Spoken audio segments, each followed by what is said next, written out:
ne o mi hatau iwa ke tau kamata aki. I praise mo I worship you. O e eiki I he fiafi ko e ni.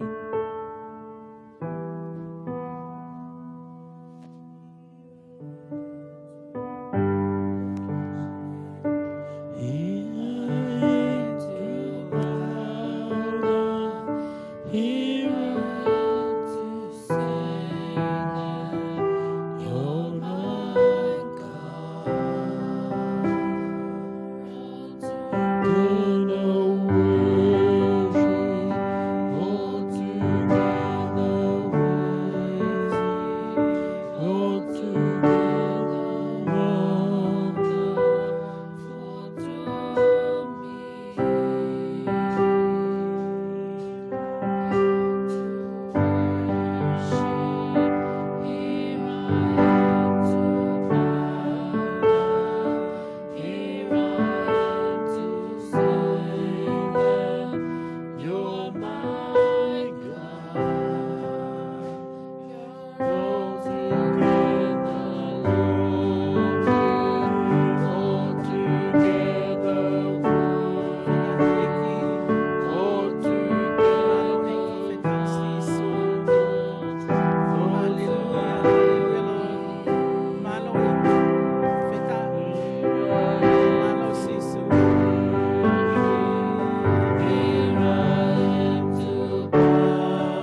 mai o pehe mau lotu me mau whawheta I he whiawhiko e ni.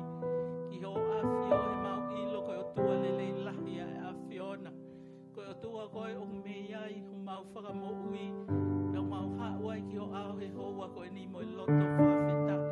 O tūtuni a mau toi tamai whawheta I he mea kotoa me I a kalai sisu. Mea o pehe mau whawheta I mo I whakamalo ki a te koe. I he manawa I mo ui o ki kei whakoloa ki mau tolu.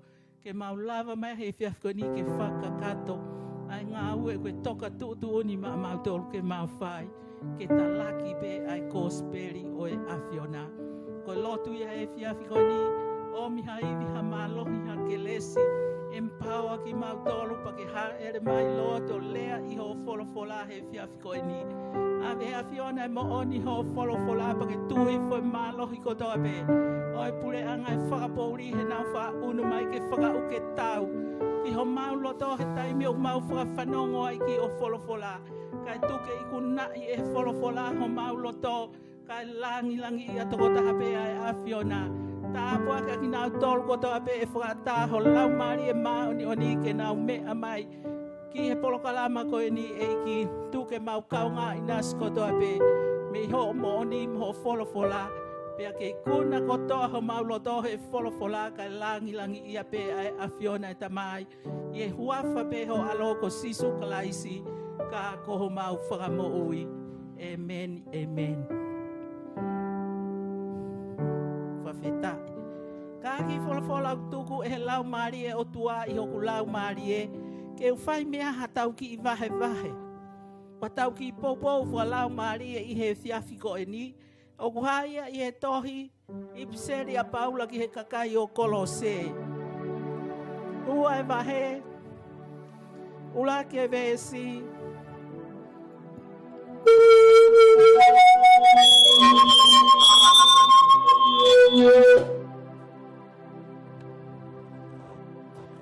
Ula ke vesi ki hono tolu.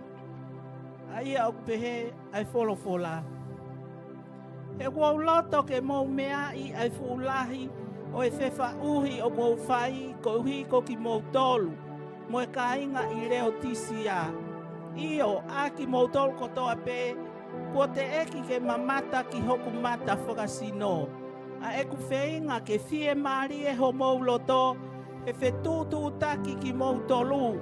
Ko e mea I ho mou whe ofo ofani, pea koe uhi ke mou o siki. Ai fu koloa ko ia, ko ilo whakapapau, mo ilo kano io ai ilo whakaau furi, ki he misteri whakaotua, ai a ko kalaisi. Ai a ku whao aki ai hono kato katoa, o e koloa poto, mo e koloa ilo, ai otua o fufupe. Whawheta I e ki, ko e wholofola ia.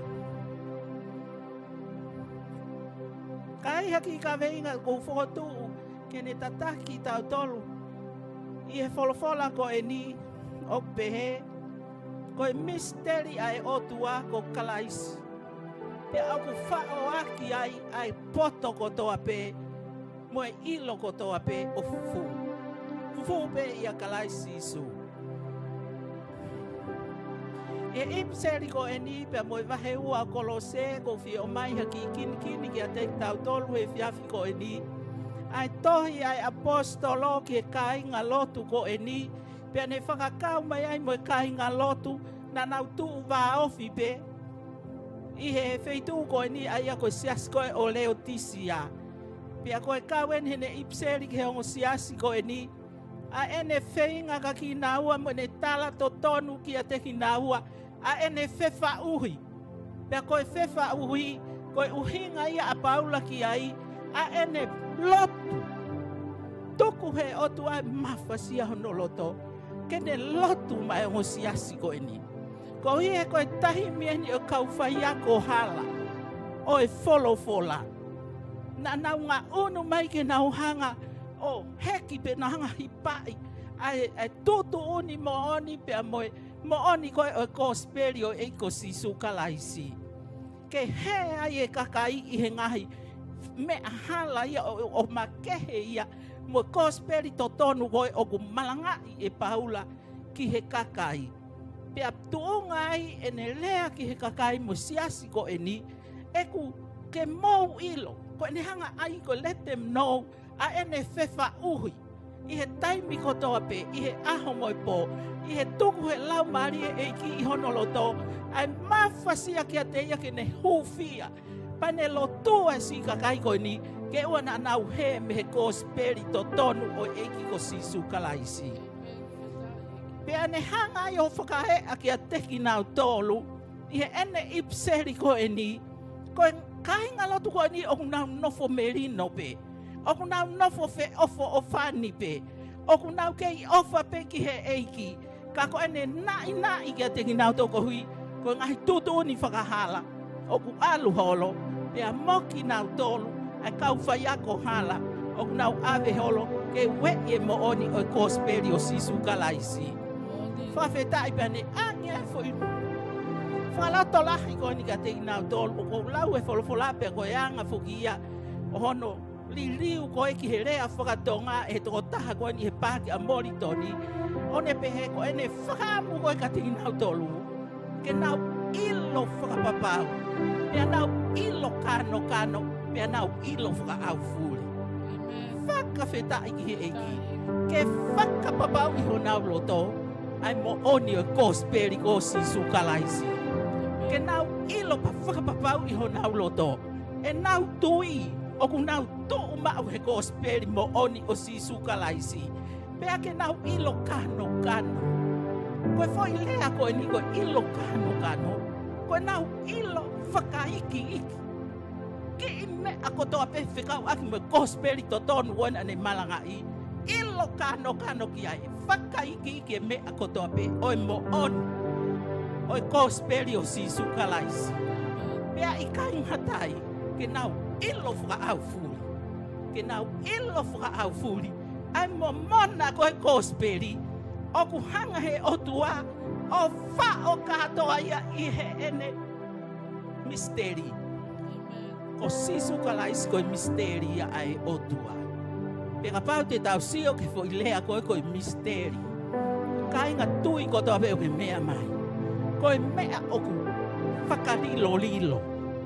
Koe mea oku ikai ke hange ia oku tuku fufu. Kai wheinga mai. Ai lau maari e ka te ki tau tolu ke tau hakure ke tau ilo. Ai mo oni e misteri ai otua. Koe misteri ai otua fufu katoa ko sisu kalaisi ne misteri. Koe misteri a o e whai whakamoui ai otua. Ki he mamani ko e ni. Ke whakafoki e tangata ki he moui. Pea mo i misi o e otua. Na ne whakatupu ia. Ko sisu kalaisi. Koe misteri e whai whakamoui ai otua ki he mamani ko e ni. Pea tala mai e he wholofola ko e ni. Pea aku wha o kato katoa. Ai kato katoa o e poto o e otua. I he ene misteri i a kalaisi su. Wha o katoa e koloa poto. Pea mo e koloa ilo. I a sisu kalaisi koe misteri ai otua. Koe uhi koe mea koe ataua. Whahinga e tangata. Aki tau e kau karistiane. Ko e tau hakole loloto o e otua i he misteri. Whawhetai ki he otua he whiawhi ko e ni. Mo ene misteri a sisu kalaisi. Ku omia ka ki tau hatangata. Ke tahanga hakule misteri ko iahe ahu kotoa pe. Kata mau e lau maari e poto. He koe poto o wha o kotoa i a kalaisi sisu. Pea ko whakawhetai ki he otua. Tai milahi o ku tau whaakatae au ngai. E ngahi poto kehe. Ka tamahe e whau a moritoni. Sisu koe mama lahi koe mama monia. Whaahinga poto kehe. Koho hue loia. Koe hue loia o e misteri o e otua. Pea o kou tui. O ku totonu ki a te ki tau tolu. Ke tau o ako. Tau o ako. Pea tau hakule misteri ai otua. O kui kai te whakatai au ngā e mea ko e ako ka inga tui. mea te au o koupehe. Na e whakotuhe o tuaho tau atamai. Ke tau wako. Ke tau wako ki he lahi taha koe ai otua. Mo e poto taha e otua. Lala tonga ko ia. Ko os mau ho ta whakamo ui. Pea ku ta mau e lau maarie. O ku tohi e wholofola. Ko e kamata anga o e poto. Ko e apasia. Mo e mana waheke a Sihova. Pea ko e afe me he kovi ko toa pe. Ko ilo ia e otua. Ka pau te tau whai e ta whenga ko Karistiane. O kuia tau a apasia mo e mana waheke he otua. Mo e ta afe me he kovi ko toa pe. Ko e ta ilo ia e otua. Pea ko osi mau ho ta whakamoui. Ho ta salvation ke ta moui. O ku ta alu aki mo e fo i poto ko ia. O whai ake hakule. Whakawhetai ko tau mea ku whai o ku o mai. Fufu e poto ko ta pia kalai sisu. Ka tau o hakule mai. Tau o a au mai e poto. Koe uhi ke whakakolo aki tau tolu. Ki he ngahi whatongia, mo e ngahi tutuuni ai otua. Mo e ngahi tau mua kune o si ui pe ia ki tau tolu ki ai. Koe whina ngalo e otua. Ke ave ki tau tolu ke tau mau e nere rei taha. Ke hao au ke tuunga une o si hanga. Whako tuu ho maui. Koe tō ta Karistiane koe. Te ke heke heka he se ataki o e whonua. Koe tō taha koe kuke o si alo ako hakule mai poto. Ki whakataki, ki ho heke heka he sea maalunga e whonua. Whakaatahe o tuake ki alo heke hekai. Mo i loi o Sihova ko e otua, mo apasia mana waheki he otua, he kua osi mau ho whakamoui. Pia koe kloa poto fufu ko toi a kalaisi. Pia koe mea tau au whai, koe tau hakure mai. Ka kuke alo ako nesi. Haleluia, mo e poto e otua ko ke mau ke apasia ki ai. Mana waheki ai. Iafe me kovi koto ape. Pia ke alo whai aki aho ako ko ia taipo ku osi ai. O ke hao, o whai e ngā ue ko ia. I he whakalangilangi o tua. Ha mea te ke kuna he ngā ue te ke whai. Te ke hanga whakawhaki e langilangi koto ape. Ko e langilangi ai o tua mafi mafi. Kai ke whakatai au ngā i ea ue ako. Haleluia, he ku toka tuutuuni ki tau tolu pe mea ke heke. Hei kai ui koto ape ki tau tolu ke he lakanga. Whai whekau. O ku ui e kakai ke nau heke heka se ataki e whonua. Whakatatau ke he ako ngau whai. O hika nau taki he koe whotutu ia Sihova koe otua. Ki he nau ngahi moui. Ka koe mea ke nau hekai. Koe kakai koe sasau ni e nau moui. Koe ilo i mo nia kalaisi ke nau moui. Pia whai ake nau tataki e whonua. Whakawheta i he eki i he hoa ko e ni. Pia tāne i nei ke lea mai at palofita.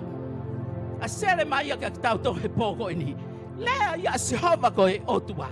Ke aua nā pore poto i he ene poto.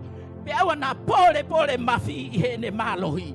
Pia aua nā pore e koloa i a he ne koloa. Kai ai ha mea pore ai au pore. Ke ne pore i he ne mau atamai. Mo sio ka Sihova, pore i ho mau atamai.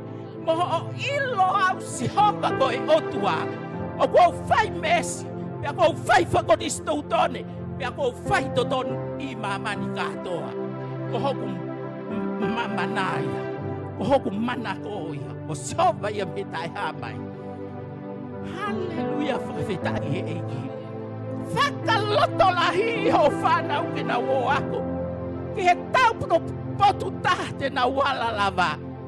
Kai a koi ki nau tolu i he ulunganga wha otua. Ke nau alu ke he ngahi ako anga. Ko nau osima wa kalai sisu ke he nau moui. O whai ake nau whenga whakaatamai. Whakawhetai koe whena ngalo ia kalai sikia ki tau tolu. Ko misteri ai otua. A au e poto mea te au. Whawhetai e iki. Ka ke ilo i au. Ko au i au ake aku ai whare i poto. Ko au i au aku e tutuni poto. Ko ilo au. Haleluya whakawhita i he eiki. Pea ko mo oni au. Ko rea ia e wholofola. Ko tala mai e sisu kia ki tau tolo ngai aho ko e ni.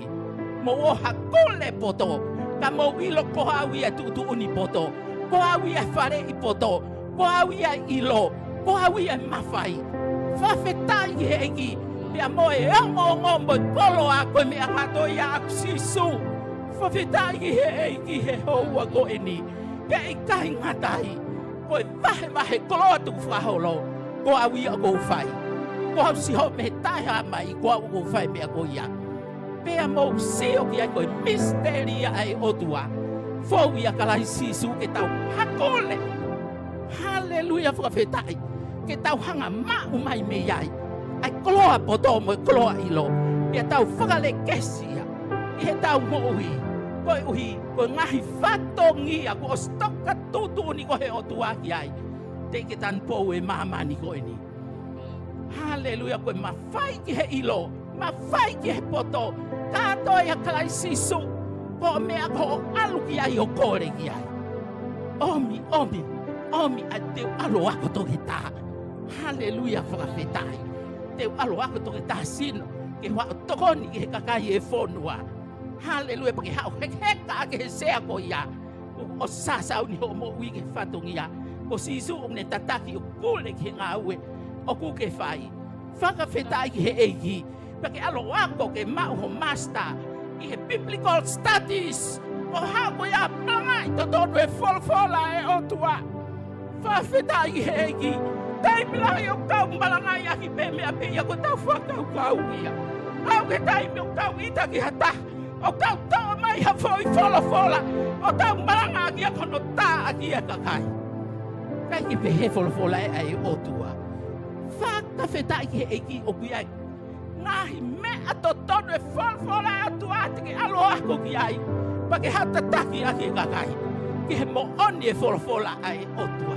Pea ke ngau e pe lau maari e ia te koe. E kuke osi mau ho whakamo ui ho salvation. Haleluya, haleluya. Pea mo oni e rea wholwhola. Ka mama ho tau lau, ho tau atamai. O ku maari e ngau e lau maari e ia te tau tolu. Haleluya, whakawhetai ki eiki. Wha i lea ia ko manatu. Ko e ku fua whanongo he fo i wholwhola ko ia. Ko lea aki e toko tawhai whikau o ne mama o atu. Mente ko si tonga, ko sione puke mo ui ai Paul. Tai mo ne whakaloto lahi ia tamai ki ke o ako. Pe ko ne lea ia he ne whakamalanga. Mo wako he ka mama mo atamai. Mahari e ngau e alau mahari e te imoto. Whakawhetai ki he eiki. Ko e misteri ai otu ako sisu kalaisi. Pea ko e me au fie mau. Ke tau mau e misteri o iake e tau moui. Ko sisu kalaisi pake nofo he ako toa pehe o moui. Kane tatala mai poto mo i ilogi a te koe. Pake fotonu o totonu he mea. O whina ngalo ki ai e otua. I ngahi aho ko e ni. Whawhetai ki he eiki. Ko e lotu ia. Haleluya. A paula me ne tāke ki na takai. E nau ilo i ko sisu kalaisi. Ko e misteri a he otua. Haleluya. Na toka tukutukun he otua me kamatanga. Ko ia a lami fuahia te ne hau ave ang halamama. Whawhetai pia ko sisu kalaisi pe. Ko e muaki a ngahi ngau e ko toa pe talu me tuai. Whawhetai pe ko ia e toa tapani. Haleluya ko hoko mai ki he mamani ko ini. Ko e pani a he otua. Kene opuka mo ui ki a te koe moau. I he ngai ako ini. Tāpua ki mai otua he ne wholwhola. Pea mo i poto whaka otua ui a kalai sisu. Fu i a kalai sisu. Ai poto otoa pe mo ilo otoa pe. Haleluya ko ta me au whai. Ko ta whenga ki tau. Ta aki mai poto o iaku mai tau. Ai whako i a kalai sisu. Kai ki tau tokama. Ngau e hala ake poto e he kakai ko ke nau mau otua. Nau mau e nau te kai fu mata i tohi i mo afua. Kama ke nau ilo e nau tolu ia e otua. O ki kai ke nau tari e otua. Pea nau whai kai otua. Pea nau mo ui. O ki kai e nau tolu ai otua ke nau ilo ko e poto o nau mau. koe omi kotoa ia e o tua koe ofa e o tua koe whiwhiri mana o kune whaki ta tonu whakatatau pe ai poto ke he taha kotoa pe ka aku haau hono ngā ue whakapoto aki o ka pau o kuke ilo si hova koe o tua na ke tauhi ai i hono aloko kalai siso ka tau aau he aha kotoa pe ai poto e o tua tae whakangata poto ia e o tua whawheta i he eiki tamahi koe mahu lotu ia ki a te koe o tonia ki mahu toi kau ngā karistiane kotoa pe i he ngahi aho whakausko ni whakaloto lahi ki mahu tō ko ke osi iui ki mahu tō pe aku osi ia e ngahi sea ia i he whonua i he whamiri i he siasi ko ke osi tau ka tutu ni pe koe te ke whakaheke heka ki mahu tō ka kofi nanga lo ke mahu alu atu ki he misteria e awhiona ko kalai sisu o mau a au mei ai ai poto kotoa pe moe ilo kotoa pe ke whakanau i aki mau tō Lord ke tu unga moe mawhai moe sea te ke hanga whakaheke heka ki mau tō ki ai he mau heke heka he sea ko ia Lord te mau whai e mea kotoa pe ku au moho whina ngalo e kui kai ko mau sea ia mau tōlu ka koe sea ia e awhiona ko ke tuki mau tōlu ki ai ke mau whakafofunga i leleia e awhiona i he maamani ko e ni na koe kulotu ia ki te koe tāpua ke loto ko tau pe une whakata ke wholwhola he a ko e ni tu ke kuna e wholwhola ho mau loto pe a langi ia toko taha pe a awhiona e tamai e hua wha aloko kalai si kā ko mau whamo ui Amen. Amen.